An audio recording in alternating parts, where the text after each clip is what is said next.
Assalamualaikum warahmatullahi wabarakatuh. Alhamdulillahirabbil alamin wassalatu wassalamu ala asrofil anbiya'i wal mursalin wa ala alihi wa sahbihi ajma'in amma ba'du.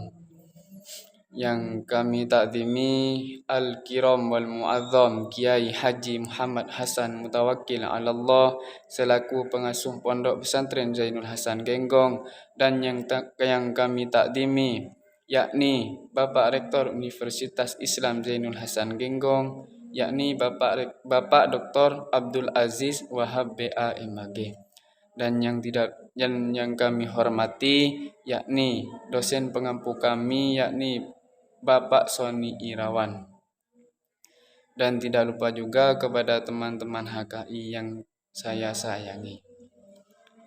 Di sini saya sebagai moderator sekaligus presentator yang pertama. Di sini saya akan menerangkan tentang perbedaan qawaid fiqhiyah dan qawaid usuliyah. Qawaid usuliyah itu adalah merupakan cara untuk beristinbat hukum atau mengeluarkan hukum syara yang bersifat amaliyah. Qawaid usuliyah merupakan kaidah dan prinsip umum yang berasal dari dalil umum. Sedangkan qawaid fiqhiyah ialah merupakan kumpulan hukum yang dihasilkan dari penerapan hukum syara yang bersifat amaliyah. Qawaid fiqhiyah merupakan hukum-hukum umum yang dihasilkan dari generalisasi berbagai masalah hukum fikih yang serupa.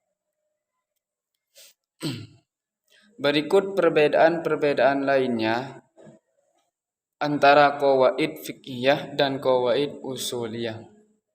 Yang pertama, qawaid fiqhiyah muncul setelah fikih dan usul fikih.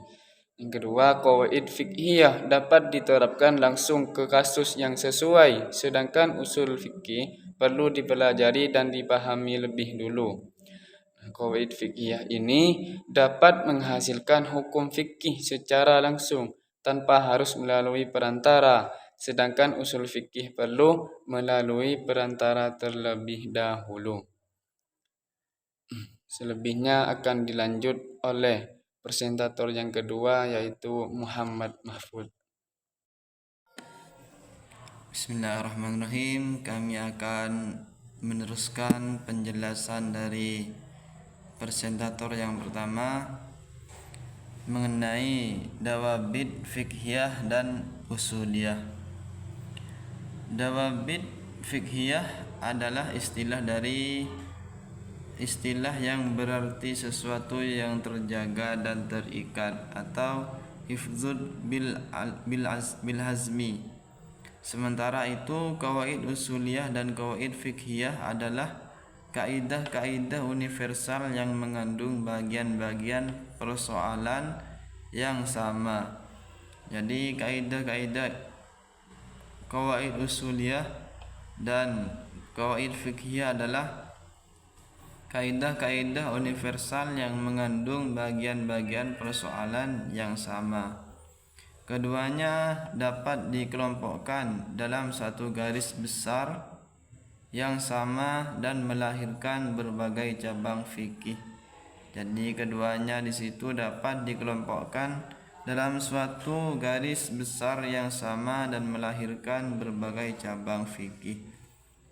Berikut adalah perbedaan antara qawaid usuliyah dan qawaid fiqhiyah. Qawaid usuliyah adalah kaidah-kaidah yang bersifat umum dan dapat diterapkan pada semua bagian-bagian dan objeknya. Jadi qawaid usuliyah adalah kaidah-kaidah yang bersifat umum dan dapat diterapkan pada semua bagian dan objeknya. Qawaid usuliyah merupakan cara untuk beristinbat hukum. Jadi qawaid usuliyah adalah merupakan salah satu cara untuk beristinbat hukum. Kemudian qawaid fiqhiyah. Qawaid fiqhiyah adalah himpunan hukum-hukum yang biasanya dapat diterapkan pada mayoritas dan bagian-bagiannya. Jadi hukum-hukum himpunan hukum-hukum yang biasanya dapat diterapkan pada mayoritas bagian dan bagian-bagiannya. Qawaid fiqhiyah merupakan kumpulan hukum yang terkandung di dalamnya. Jadi qawaid fiqhiyah merupakan kumpulan hukum yang terkandung di dalamnya.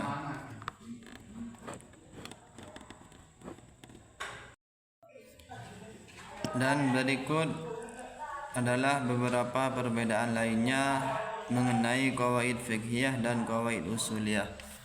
Qawaid fiqhiyah muncul setelah fikih dan usul fiqh. Jadi qawaid fiqhiyah muncul setelah fikih dan usul fiqh. Kemudian qawaid fiqhiyah dapat diterapkan langsung ke kasus yang sesuai, sedangkan usul fiqh perlu dipelajari dan dipahami lebih dahulu. Jadi qawaid fiqhiyah dapat diterapkan langsung ke kasus yang sesuai, sedangkan usul fiqh perlu dipelajari dan dipahami lebih dahulu. Terus qawaid fiqhiyah dapat menghasilkan hukum fikih secara langsung tanpa harus melalui perantara, sedangkan usul fiqh perlu melalui perantara terlebih dahulu. Jadi di sini adalah beberapa perbedaan antara qawaid fiqhiyah dan qawaid usuliyah. Kurang lebihnya dari saya mohon maaf apabila dari awal sampai akhir terdapat banyak kesalahan. Saya dan teman saya mohon maaf sebesar-besarnya. Wabillahi wal taufiq wal hidayah waridha wal inayah. Wassalamualaikum warahmatullahi wabarakatuh.